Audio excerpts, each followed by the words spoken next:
President and CEO Borealis Threat and Risk Consulting and author of a number of books on terrorism, Phil Gurski joins us on Canada Now. And Phil, the events in Washington yesterday, we wanted to get your perspective. Yes, these were protesters in favor of Trump, but as far as you're concerned, who exactly were they?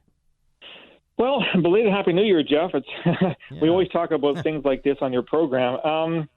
It seems they were a real dog's breakfast of actors, Jeff. From what I've seen, reliable information, some were Proud Boys. There were some other groups that were definitely right of center, definitely Trump supporters as well. But there seemed to be an awful lot of hangers-on as well, people that just kind of had drunk the Kool-Aid. They were perhaps, spurred on by Donald Trump to join his demonstration on the 6th of January, which was, of course, the confirmation that Joe Biden's the next president. So it doesn't seem to have been a completely organized group. And there's this big debate on social media now. Was it terrorism? Was it an attempted coup? Was it a mob? Was it violence? Was it a riot? I think it was all the above in bits and pieces.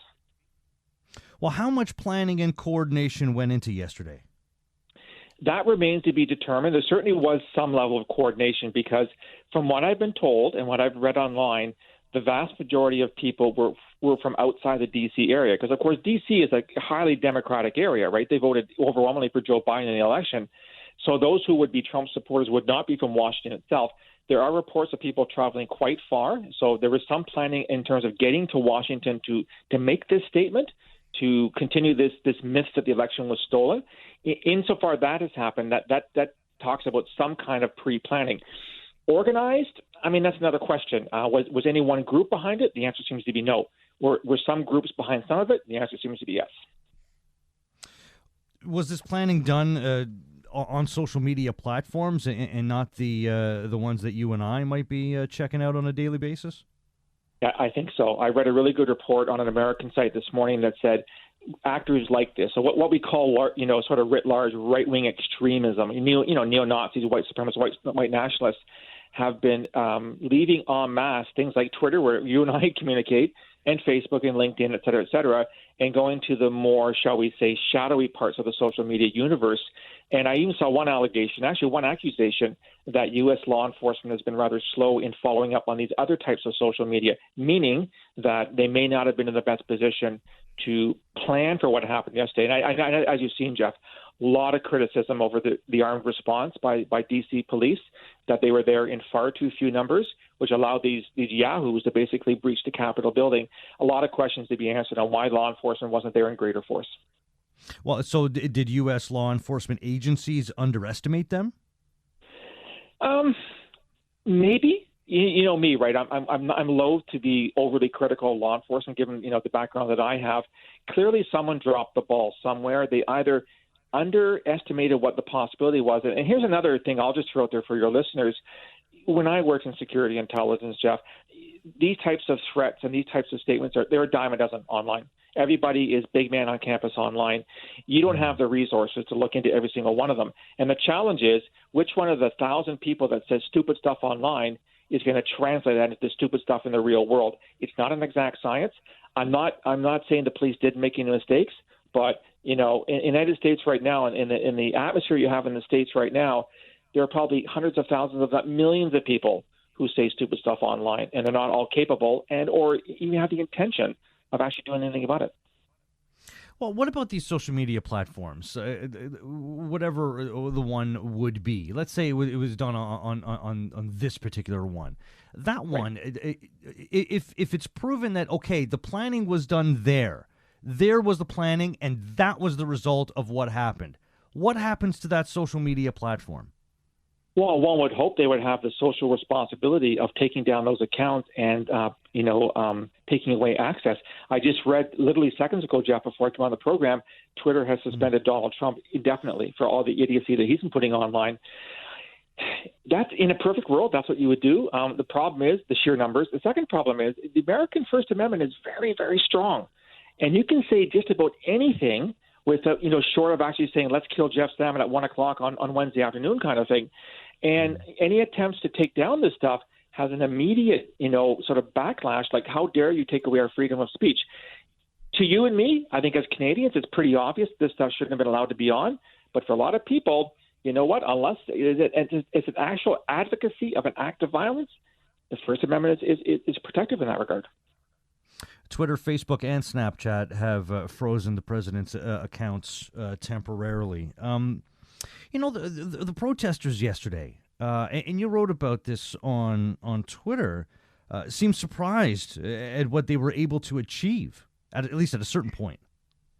Yeah, which leads me to believe that, you know what, they all showed up, sort of full of piss and vinegar, if I could say that on the radio, and thought they would maybe make some noise, wave some flags. There were some armed people. No, there's no question about it. There's some very dangerous people there.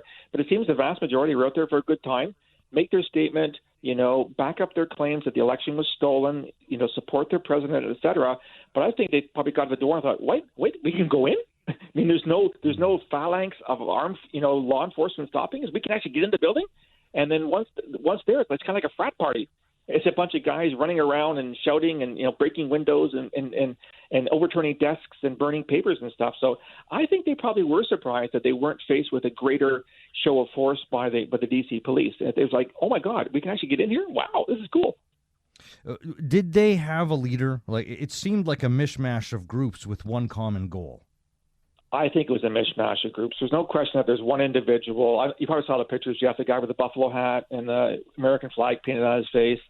He's the leader of one of these groups. So apparently, he was there. He's some kind of a leader. People are calling him a terrorist. Okay, and maybe he is. But from what I've seen, and again, I think the information is still flowing in, there were a number of actors, a number of groups, and not just groups, individuals who just showed up for the reasons I already talked about. They wanted to support the president and claim this election was stolen. That, to me, strikes me as it wasn't completely organized by one group and by one person, which makes it kind of hard to classify. This is not like a Mumbai-style attack where you have a terrorist group in Pakistan, goes on boats and attacks a hotel and kills 200 people, or 9/11, 19 hijackers from the same terrorist group. It's more disparate and more complicated than that. I think there are elements of terrorism there, but I think there are just elements of people that just, They decided to make a statement, and this is how they're going to make it. Well, and for some, they're looking at yesterday as an achievement. Look what we were able to do. And some would be saying we need to build onto that. Inauguration Day is still coming. There are opportunities. I'm not trying to rally them right now, but I'm sure that there are some that are thinking about that right now. Is this a sign of things to come? Could this get worse? I sincerely hope not, but I completely agree with you, Jeff. We're already seeing people saying, hey, look what we did. Let's do it again. I think they will build on it. I'd be very surprised if during the inauguration that the local law enforcement and the National Guard and whomever else they have to call out won't be there in fantastic numbers to prevent any of this from happening. It remains to be seen. It'll be an interesting 2 weeks in the United States between now. It's 2 weeks today, right? The inauguration on the 21st. I sincerely hope for my American friends that nothing really, really violent and dangerous happens. I mean, when push comes to shove, no pun intended, only one person died yesterday, and that was apparently a QAnon supporter. There were 3 other deaths, but from what I've seen, they may be people that died of some kind of heart failure during the protests themselves. So, in terms of violent action, it was relatively nonviolent from a human life perspective. I'm sure there were injuries as well, but let's hope that the inauguration goes forward and that we don't see this absolute collection of fools and wankers and idiots who are going to try and disrupt it. What are law enforcement and security agencies doing right now, Phil? Well, I sincerely hope they're looking at what they knew and what they didn't know. So if they did new things and they dismissed it, they should be relooking at their data. If it came as a complete surprise to them, and that would be a surprise to me, by the way, Jeff. I mean, this was being talked about weeks in advance. Trump even tweeted about come to the Capitol on the 6th. It's going to be wild. This is a direct words. So the fact that they claim they didn't know about it is probably disingenuous. If there was information that they didn't have, I'd be in a hurry to try to find some sources and to try to get as much collection as possible so they have the best possible picture of who the main actors may be during the inauguration so they can disrupt this. There definitely are lessons to be learned here. A lot of people are very unhappy with the police response, saying, had this been Black Lives Matter protesters, they would have been out in more numbers. I don't know if that's true. I mean, I'm going to leave that argument aside. But there definitely are a lot of police officers and agencies looking a little sheepish today as to why they weren't better prepared for what happened yesterday, and hoping, fingers crossed, they'll be much better prepared in 2 weeks' time. Okay, so you mentioned lessons to be learned in the U.S. What about in Canada? We saw what happened yesterday and what transpired. What lessons can be learned from a Canadian perspective? I will go on the limb and say that I'd be very surprised that anything of that scale would happen here in Canada. That is not to dismiss the reality that we do have, Canadian chapters of the Proud Boys and the Three Percenters and, the Soldiers of Odin. And there are lots of right-wing actors in Canada, some of whom are potentially very, very violent. I don't think we have them in the same numbers we have in the United States. I could be wrong. I don't think I am. But I know that, my former employer, CSIS, the RCMP, I think they're well apprised of these possibilities, and they're doing what they need to do to keep tabs on these individuals, to forestall any possibility. The difference being, Jeff, is that we don't have any immediate world-class events coming up, right? There's no inauguration happening in Canada anytime soon, which means there's no rallying point for these people. We may see individual actors like that idiot that tried to get into Rita Hall. That was a couple months ago. You might see more of those types of things, but I would be surprised if we saw a hugely organized action or semi-organized action like what you saw on Capitol Hill yesterday.